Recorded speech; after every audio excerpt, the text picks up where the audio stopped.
appreciate. So let's get to it. The president promised millions of Christians across the country on the campaign trail that he would create a White House faith office when he returned to the White House, and he has delivered on that promise. The White House Faith Office has put together an extraordinary week-long celebration currently underway for Holy Week ahead of Easter Sunday. The president signed a Holy Week proclamation, filmed a special presidential video message, and will be hosting a pre-Easter dinner tomorrow night and a White House staff Easter worship service on Thursday. The president and the First Lady are honored to continue the tradition of the White House Easter egg roll, which will take place on the South Lawn next Monday. In other news, President Trump is turning America into a manufacturing superpower again. Yesterday, there was a monumental announcement by NVIDIA, one of the largest companies in the world. This is just the latest example. For the first time ever, chip-making giant NVIDIA will produce AI supercomputers entirely in the United States as part of its pledge to produce $50 billion worth of AI infrastructure in our country over the next 4 years. With their manufacturing partners, they have commissioned more than 1 million square feet of manufacturing space to build and test NVIDIA Blackwell chips in the great state of Arizona and AI supercomputers in the great state of Texas. NVIDIA's founder and CEO Jensen Huang touted how the engines of the world's AI infrastructure are being built in the United States for the first time. This is the Trump effect. This follows trillions in other U.S. investments announced already, including $500 billion from Apple in U.S.-based manufacturing and training, $100 billion from TSMC and U.S.-based chips manufacturing, and the $500 billion private investment led by OpenAI, Oracle, and SoftBank in artificial intelligence infrastructure. Under President Trump, we're going to produce the cars, the ships, the chips, the airplanes, minerals, and medicines that we need right here in America at the hands of American workers. On the border, President Trump continues to break records and protect our homeland. According to CBP, Border Patrol apprehensions along the southwest border for the entire month of March 2025 were lower than the first 2 days of March 2024 under Joe Biden. Incredible law enforcement officers are arresting violent illegal aliens from American communities every day. Here are a few examples from the latest ICE report, which I received this morning. ICE Los Angeles arrested a 54-year-old citizen of Mexico convicted of rape by threat, sodomy with a person under 14 years, and kidnapping in San Jose, California. ICE Houston has arrested a 23-year-old citizen of Mexico convicted of predatory criminal sexual assault of a child in Cook County, Illinois. ICE Houston arrested a 64-year-old citizen of Honduras convicted of murder in Los Angeles County, California. ICE Chicago arrested a 49-year-old citizen of Guatemala convicted of assault and arson in Prince Williams, Virginia, not far from here. ICE Denver arrested a 36-year-old citizen of Mexico who is registered as a sex offender and has been convicted of sexual assault of a child in Lake County, Colorado. ICE Baltimore arrested a 50-year-old citizen of China convicted of sex trafficking in Bel Air, Maryland. And ICE Boston arrested a 46-year-old citizen of Jamaica convicted of 3 counts of rape of a child and 2 counts of indecent assault and battery of a child under 14 in Boston, Massachusetts. President Trump and our administration will not rest until every single violent illegal alien is removed from our country. The safety of the American people is too important to settle for anything less. On that note, the Democrat and media outrage over the deportation of Abrego Garcia, an MS-13 El Salvadorian illegal alien criminal who is hiding in Maryland, has been nothing short of despicable. Based on the sensationalism of many of the people in this room, you would think we deported a candidate for Father of the Year. That's because, unfortunately, many in this country care more about this quote-unquote Maryland father, a legal alien MS-13 gang member, than a Maryland mother and an American citizen who was brutally murdered at the hands of a different illegal alien. Of course, I am referring to Rachel Morin. And if you didn't see, yesterday, a Maryland jury found illegal alien Victor Antonio Martinez Hernandez guilty of murdering Rachel Morin in August of 2023.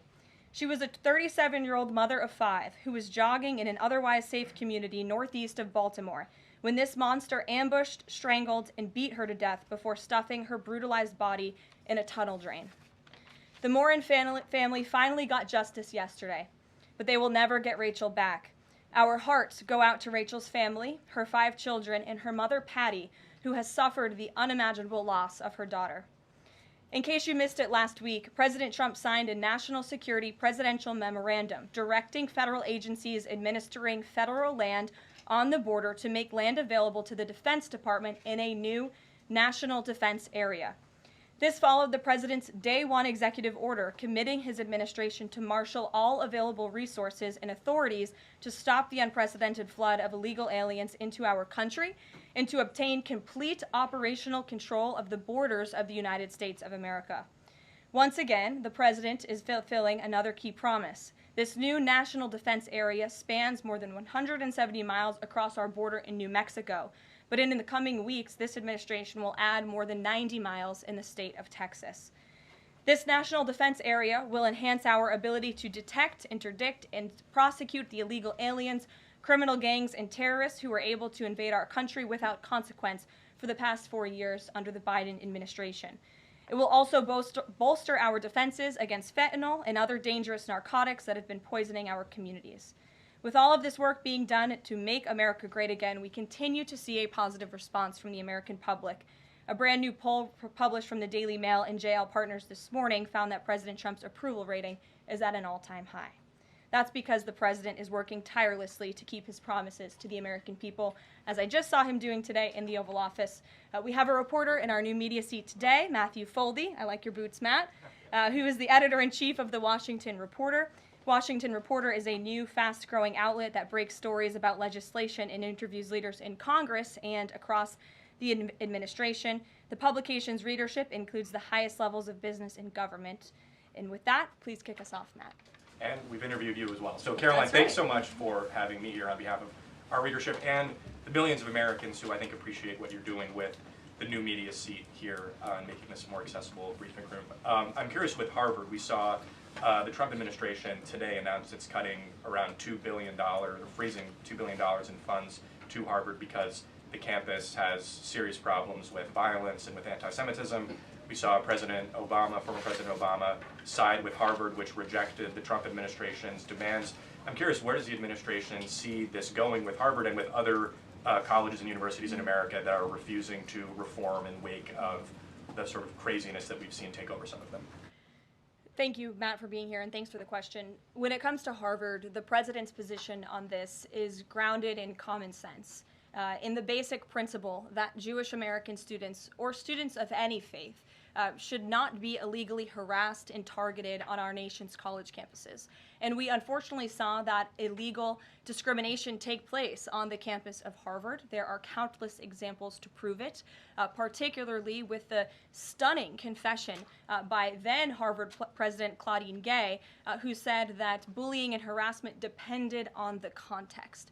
The president at that time made it clear to the American public he was not going to tolerate illegal harassment and anti-Semitism taking place in violations of federal law. So the president made it clear to Harvard, follow federal law, no longer break Title VI, which was passed by Congress to ensure no student can be discriminated against on the basis of race, and you will receive federal funding. Unfortunately, Harvard has not taken the president or the administration's demands seriously. All the president is asking, don't break federal law, and then you can have your federal funding. I think the president is also begging a good question. More than $2 billion out the door to Harvard when they have a more than $50 billion endowment. Why are the American taxpayers subsidizing a university that has billions of dollars in the bank already? And we certainly should not be funding a place where such grave anti-Semitism exists. And I'm curious, you had just mentioned Rachel Morin, and I'm a Maryland man, and I think most Marylanders appreciate what you were saying today. We've seen that Chris Van Hollen, who was Rachel Morin's senator, basically threatening to fly to El Salvador to press for the release of someone who was in America illegally. And not as much sort of from him about Rachel Morin's horrific murder and the verdict that was, I think, rightly reached yesterday. What does the administration think about the priorities we're seeing from Senate Democrats in terms of illegal immigrants instead of the work that agencies like ICE and DHS are doing with the Trump administration? It's mind-boggling, the priorities of the modern-day Democrat Party.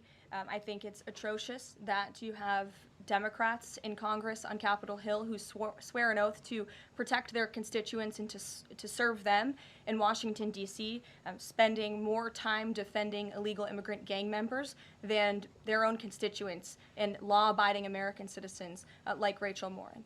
And I saw the president personally on the campaign trail, and I continue to see him in his role as president of the United States, put American families first, reach out to the victims, the families of victims at the hands of illegal immigrant crime, and frankly, the actions and the words of the Democrat Party prove they could not care less about the American public. And maybe if they did, they'd see a bit higher approval ratings right now. Thanks for being here with us today. Peter. Thank you, Karoline. To follow up on something that you just said, why do Ivy League schools get so much federal funding? It's a very good question, and it's a question the president has obviously raised in his discussions and negotiations with not just Harvard, but also Columbia and many other Ivy League institutions. We have the Anti-Semitism Task Force, which the president promised and delivered on. The Anti-Semitism Task Force is across the government, representatives from various federal agencies who meet on a weekly basis to discuss the question that you just raised. And I think a lot of Americans are wondering why their tax dollars are going to these universities when they are not only indoctrinating our nation's students, but also allowing such egregious illegal behavior to occur. To follow up on immigration, deporting American citizens to Central American prisons, is it legal, or do you need to change the law to do it? Well, it's another question that the president has raised. It's a legal question that the president is looking into. And he talked about this yesterday when with his meeting with President Bukele in the Oval Office. He would only consider this, if legal, for Americans who are the most violent, egregious, repeat offenders of crime who nobody in this room wants living in their communities. And then there's this CHNV thing. President Biden let more than 530,000 people from Cuba, Haiti, Nicaragua, Venezuela into the U.S. with this CHNV program. He did it with the stroke of a pen. And now a judge will not let President Trump undo it with the stroke of a pen. So are you guys going to give all 530,000 plus people individual deportation hearings, or are you just going to try to deport them? I spoke to White House counsel's office about this morning because obviously another rogue district court judge is trying to block the administration's mass deportation efforts with this latest injunction. We will fight this in the court of law, and we will ensure that every individual who illegally entered our country and was really taken advantage of by the previous administration because they abused the parole system in this country to fast track legal status, as they said, for these illegal immigrants. And they completely abused our legal system. Many of these paroled individuals were then given temporary protective status, which the intention of that, TPS, was only supposed to be used in times of war or storm or destruction in the home countries of these migrants. It was completely abused. These migrants came here for economic reasons, and they illegally entered our country, and the president is not going to tolerate that. And so we will continue to focus on deporting as many individuals as we can. Jennifer. One on tariffs and one on Russia. Can you give us any sort of an update on which deals are in hand or are close? Which countries are reaching a deal on tariffs? And then on Russia, can you give us an update on what the agreement was with Russia? The president yesterday said that he thinks we'll be seeing some very good deals very soon. Can you talk a little bit about what Russia agreed to? Sure. I don't want to get ahead of our United States Trade Ambassador and Secretary of Commerce, the Secretary of Treasury, all the great individuals who are working incredibly hard to cut these good trade deals. And the president's deeply involved in this as well. He has made it clear to his trade team he wants to personally sign off on all of these deals too. And so I don't want to get ahead of them on announcements. But obviously, as you've heard from numerous administration officials, there have been many talks with countries. We've had more than 15 deals, pieces of paper put on the table, proposals that are actively being considered. And as we've said consistently, more than 75 countries have reached out. So there's a lot of work to do. We very much understand that, but we do believe that we can announce some deals very soon. And then on Russia, can you say, did Russia agree to anything with Special Envoy Steve Witkoff? I don't want to get ahead of those negotiations as well. What I can tell you is that they were a productive conversation was had. As the presidential envoy Steve Witkoff said last night, he believes that Russia wants to end this war, and the president believes that as well. There is incentive for Russia to end this war, and perhaps that could be economic partnerships with the United States, but we need to see a ceasefire first, and the president and the presidential envoy Witkoff made that very clear to the Russians. Gabe. Thank you, Caroline. And Yeah. I also want to thank your press office for releasing that information that you cited up there regarding the ICE arrests over the last couple of days. And I have them right here, but what I might ask is, why not release the same information for those who were deported to El Salvador? Well, first of all, that information was released by the Department of Homeland Security. The individuals on the flights to El Salvador are foreign terrorists, and those are counterterrorism operations. They are much different than the arrests and final order of removals that you see on a day-to-day basis that law enforcement agents are conducting around the country. That information was not, to that detail, was not released by DHS, though. I just told you the reason. It was a counterterrorism operation, a deportation of foreign terrorists, not illegal criminals who have been convicted of heinous crimes living in our American communities. It's two different things. Foreign terrorist, illegal immigrant criminal, two different things, two different definitions. You should look them up. Christian, go ahead. Yeah, thanks, Caroline. Does the president support raising the corporate tax rate to pay for all these other tax cuts he wants to see move through Congress? Look, I've seen this idea proposed. I've heard this idea discussed, but I don't believe the president has made a determination on whether he supports it or not. And then secondly, do you have any information on the status of Eden Alexander? Hamas says they lost contact with the unit guarding him following an Israeli airstrike earlier today. I don't have updates. I have not seen that report, but I can certainly check in with our National Security Council. I have spoken to the president about Eden Alexander, and he's made it very clear to our national security team that finding him is a priority, but unfortunately I don't have any updates to share. But it's a very important matter, and certainly we can check in. Sure. Hi. How Hi. concerned is the president that a federal judge could hold a Trump administration official in contempt of court for defying deportation orders? We are complying with all court orders. So I see what you're trying to do there with that question, but we're very confident that every action taken by this administration is within the confines of the law, and we continue to comply with the court's orders. And you have seen that, and the president made that clear yesterday in the Oval Office with President Bukele. Sure. Thanks, Caroline. Could you, just going back to El Salvador, could you just explain to us a little bit more about the legal basis on which you may be able to send US citizens to prison there? I know you said President Trump is looking at it, but can you explain to us a little bit more about how that might be possible? We're looking at it, and when I have more for you to share, I certainly will. Sure. Still going off the El Salvador questions, yesterday in the Oval Office, administration officials made it very clear that El Salvador is responsible for Mr. Abrego Garcia, yet El Salvador's president said we're not going to do anything with him. So my question is, who is responsible for this man and where he's going to end up? Well, no. First of all, President Bukele said that he is not going to smuggle a foreign terrorist back into the United States of America, as many in this room in the Democrat Party seemingly want him to do. Abrego Garcia was a foreign terrorist. He is an MS-13 gang member. He was engaged in human trafficking. He illegally came into our country. And so deporting him back to El Salvador was always going to be the end result. There is never going to be a world in which this is an individual who's going to live a peaceful life in Maryland, because he is a foreign terrorist and a MS-13 gang member. Not only have we confirmed that, President Bukele yesterday in the Oval Office confirmed that as well. So he went back to his home country, where he will face consequences for his gang affiliation and his engagement in human trafficking. I'm not sure what is so difficult about this for everyone in the media to understand, and it's appalling, truly appalling, that there has been so much time covering this alleged human trafficker and this gang member, MS-13 gang member. It's truly striking to me. Karen. Thanks, Caroline. The president was posting on Truth Social today about helping American farmers. And last week in his cabinet meeting, he was talking about a plan to work with farmers to retain workers who are in the U.S. illegally, provided that they leave and then come back through what he said would be a legal process. Can you give details on what that would look like? How many workers he's talking about?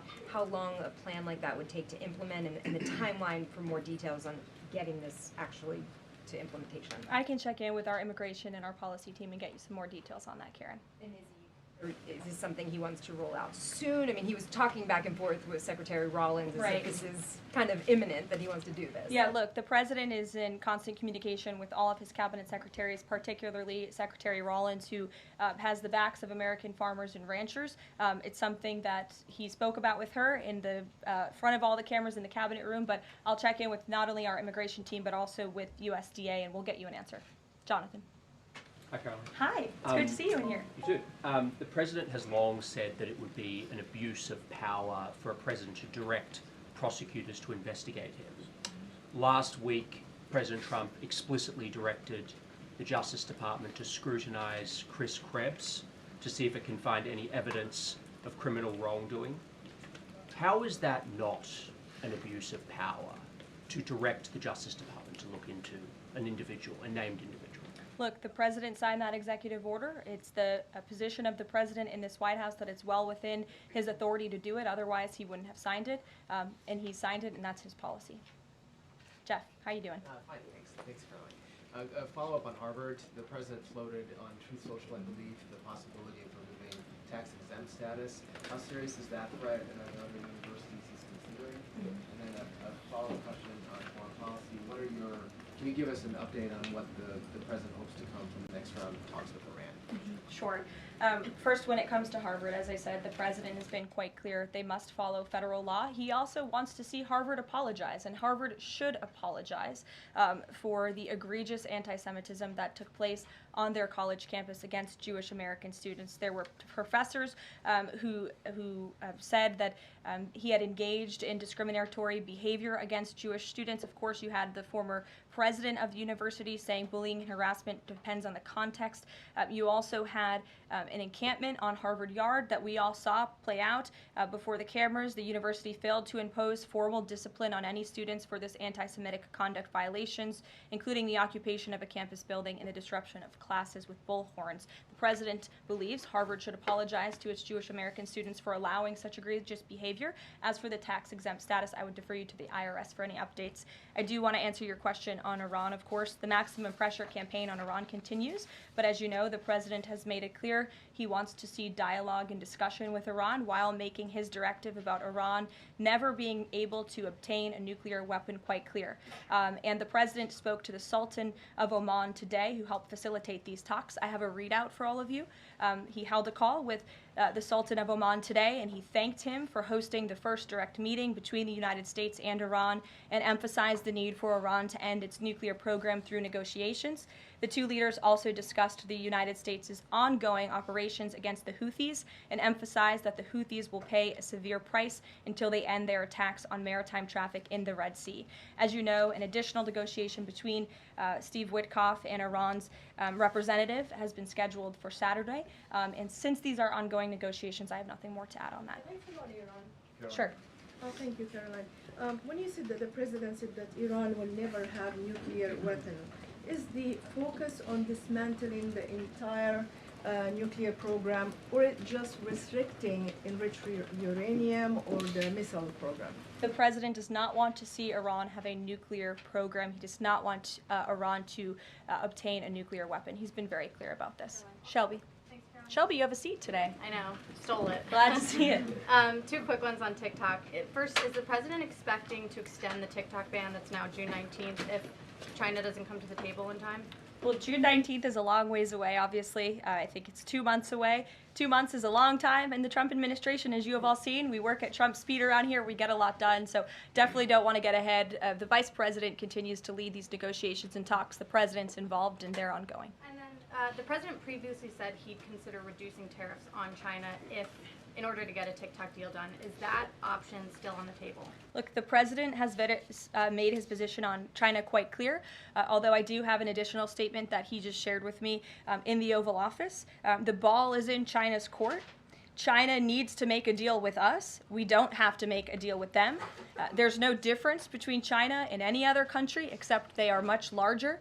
And China wants what we have, what every country wants what we have, the American consumer. Or to put it another way, they need our money. So the president, again, has made it quite clear that he's open to a deal with China, but China needs to make a deal with the United States of America. Sure. On tariffs, yesterday in the Oval Office. Which outlet are you with? The Canadian Public Broadcaster. Oh, nice to see you. Thank you. Yesterday in the Oval Office, President Trump suggested that there could be some help for automakers. I'm wondering what that looks like. Is it tariff relief on the 25% tariffs that are in place right now, or the new tariffs that are coming up in May on auto parts? And a second on Canada, if I may. President Trump's tone when it comes to Canada-U.S. relations, Canadians have noticed it's shifted a bit in the past few weeks. Ever since the election campaign started, he stopped talking about Canada becoming the 51st state, at least publicly. I'm wondering if that's on purpose and why. I would reject the president's position on Canada has shifted. Perhaps he just hasn't been asked about Canada by questions from this group in the Oval Office when they see him almost every day, but the president still maintains his position on Canada. The United States has been subsidizing Canada's national defense, and he believes that Canadians would benefit greatly from becoming the 51st state of the United States of America. As for autos and auto parts, I don't have anything to read out for you there, but I think the point the president was making is flexibility, and he has flexibility when it comes to negotiations and talks, but ultimately his goal in his fair trade deals that he has pursued in many countries around the world is to put the American worker first. And we had automakers and auto workers here at the White House on Liberation Day who believe in this president and his negotiating ability to put them first and to bring those jobs back to the United States of America. And the president's been very clear about that in his conversations with the automakers as well. Deanna, go ahead. Thanks, Caroline. One on Ukraine and one on China.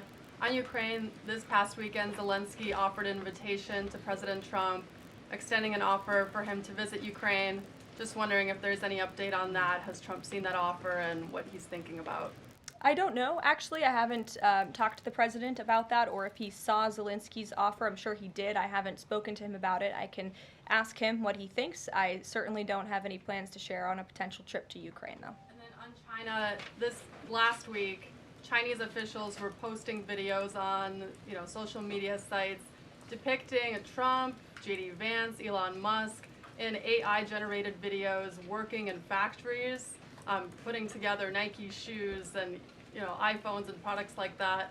Does the White House, have they seen these videos? Do you guys have a response to that? I have seen the videos. I'm not sure who made the videos or if we can verify the authenticity, but whoever made it clearly does not see the potential of the American worker, the American workforce. The president believes in the American people, and he knows that we have the best not only consumer base in the world, but also the best workforce in the world, and that's why he's so focused on bringing investments home and shoring up our critical supply chains and bolstering our manufacturing here as well. Brett. Would the president support a ban on members of Congress trading stocks? I'm certain that's something the president would be interested in looking at, and I can ask him if he would support such a bill. Sure. Yes. I have a question about the president's post from this morning on farmers. He asked farmers to be patient and just hold on. But a lot of farmers that I've talked to in the last week or so have said, they're in the middle of spring planting season, and that a trade war makes everything sort of up in the air.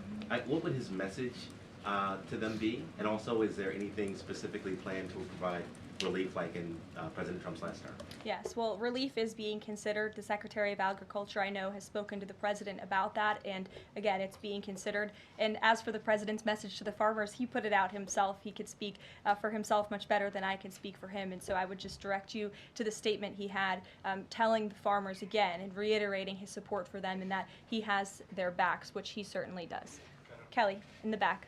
Thanks, Caroline. Two questions. The first one, a Georgia man was just arrested over alleged threats to kill Director of National Intelligence Tulsi Gabbard. Reportedly, there is now increased security around the FBI Deputy Director. Can you talk about the level of threats against various administration officials, and then a second one on Biden? I'm sorry to hear that. I had not seen that report.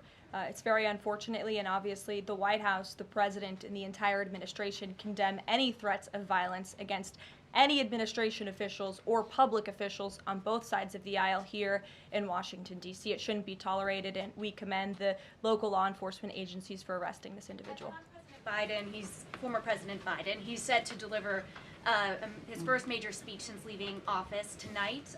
He plans to talk about what I'm told will be Social Security under the current administration, closing of offices, longer wait times, harder for seniors and people with disabilities to access earned benefits, is what Democrats have been saying today. I wanted to get the president's response, or if he plans to respond to this, and comments on what Democrats are calling cuts to Social Security. My first reaction when seeing former President Biden was speaking tonight was, I'm shocked that he is speaking at nighttime. I thought his bedtime was much earlier than his speech tonight. I understand the topic of his speech will be Social Security. Let me make it very clear ahead of former President Biden's remarks. President Trump, is absolutely certain about protecting Social Security benefits for law-abiding, tax-paying American citizens and seniors who have paid into this program. He will always protect that program. He campaigned on it, he protected it in his first term, and he's back again to continue protecting it. On the topic of Social Security, I have some news before I let you all go. Later this afternoon, the president will be signing a presidential memorandum aimed at stopping illegal aliens and other ineligible people from obtaining Social Security Act benefits. The memorandum will direct the administration to ensure ineligible aliens are not receiving funds from the Social Security Act programs. It will expand the Social Security Administration's fraud prosecutor program to at least 50 U.S. attorney offices and establishes a Medicare and Medicaid fraud prosecution program in 15 U.S. attorney offices. The memorandum will also require the Social Security Administration Inspector General to investigate earning reports for individuals aged 100 or older with mismatched Social Security records to combat identity theft. And the memorandum will direct the Social Security Administration to consider whether to reinstate the use of civil monetary penalties against individuals who engage in Social Security fraud, an effort that has been paused for several years. These taxpayer-funded benefits should be only for eligible taxpayers. And President Biden should think about what he did in his last term, which is allow tens of millions of illegal people into our country, many of whom were fraudulently receiving these benefits. So you'll hear from the president on that later, and we will see you later in the East Room. Bye, guys. Thanks, Caroline.